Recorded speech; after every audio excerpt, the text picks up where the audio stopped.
to Wild and Free Art. Today I'm just hoping to share a quick video with you, just a little process video to share how I go about decorating my journals. In this case I am decorating the Enchanted Forest journal that I made in the previous two videos. If you haven't seen them yet, I will link them in the description below. So yeah, I realized that I never actually post videos of me decorating. I make it and then I go for flip through, but I never actually show my process when I'm decorating. So I thought this might be a good chance just to show you a quick sped up version of me decorating and, you know, making my style choices. So here I have just glued some of the tags that I decided to use and journaling cards to some pieces of scrap cardstock because they were printed on regular copy paper, so they just needed a bit more sturdiness. Here I've decided to reconstruct my deconstructed envelopes that I used to sew into the center of the signatures. With some of them I decided to just use double-sided tape and leave them as they were, and with others I just decided to decorate them like I did with this little foxy one here. My Fabri-Tac is running very low, and it costs a fortune to replace in Italy, so I'm thinking that's going to be the end of it for me. I'll have to find some local alternatives. So if there's any Italian watchers, do please let me know what I can find here to replace my Beacon 3-in-1. So for this envelope I decided to make a little closure. A policy closure, I believe I decided to do here, and yeah, I had to do a lot of trimming because I didn't really measure everything properly, but I hope it kind of recovered all right. Let me know what you think.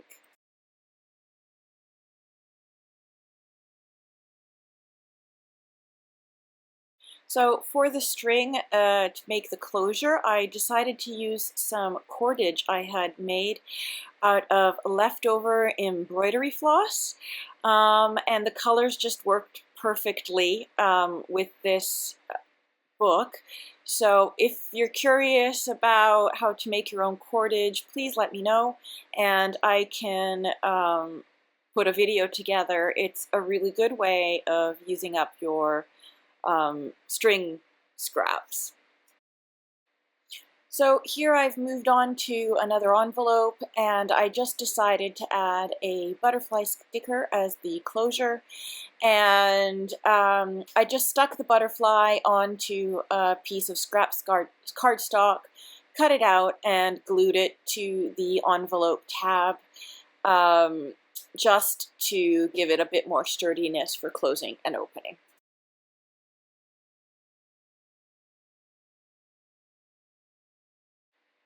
So after I did this, I decided that I had so much stuff on my desk that it was probably best to start putting some stuff into the book. So I added a previously tea-stained envelope to the book along with a little dangle paper clip.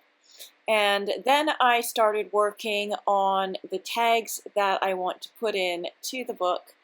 And I added a bit of Distress Oxide. It's the first time I have ever used it in my life, and so as you can see there's a bit of a learning curve on it, but you know, it came out okay. You know, you learn as you go. And yeah, so for some of the tag tops I used bits of off-cut string. I used some bits of this vegan leather and just, you know, stapled it on to make it a little bit more grungy. Some of them I left just plain, others I decided to do some slow stitching. So with this one I decided to slow stitch some X's around a piece of the same string that I used in making the front cover, that thick sisal. I just took a thread from it and I just stuck it on with some glue, and then I slow stitched some X's using some black embroidery thread. I then added another piece of that sisal, is that even how you say it? I don't know, to the top, and I pulled it apart to make it a little bit more like a little bit more of a tassel, and then I added a wrap knot around it to secure it. Here I just decided to go simple with some black lace leftovers and a stapler, and here I decided to start working on some of the journal cards and decided to do some stamping just to liven them up a little bit. And yes, I did finally get new black ink, so I was pretty pleased with that. After I did some stamping with my new fun inks, I decided to put all these tags into the journal, so I started putting some in the front pocket, and I decided to add some more pockets to the actual journal itself using my printable, so you can see how you can do those yourself quite quickly. I decided to quickly ink the edges a little bit, and I just glued the tabs on. Here I decided to add some other bits of ephemera that I thought might fit in that I already had. That was an oracle deck, I believe. Here are some other bits that I added and made before.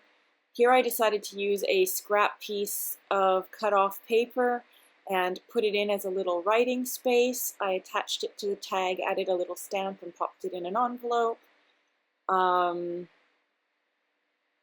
Here I decided to put on another little pocket. I mean, you don't have to decorate your journals a lot. I don't. I tend to keep it very, very simple. I like that the people who get my journal can make it their own, but sometimes there's pages that I just feel, you know, could do with a little something. So here I gave the pocket a little sand and added something magical that I found in another oracle deck along with one of the tags. And sometimes the pages are just a bit plain, so I just decided to add a little decorative bit. This came from an envelope of Happy Mail. Somebody put on a sticker. It has a little postmark on it. So I decided to cut it out, added a bit of ink into the edges, cut off a piece of the cover cheesecloth, and threw in some threads from the leftover embroidery floss and just stuck it down as a decorative piece. My my phone battery ran out and I didn't even realize, so I just kept going, and yeah, the camera obviously wasn't recording. So I hope you did get some value from this, and maybe it gave you some ideas on how you can decorate your own junk journal. In my next video, I will finally be doing a final flip through of the journal, and I really hope that you will enjoy the finished product. In the meantime, happy creating. Bye bye.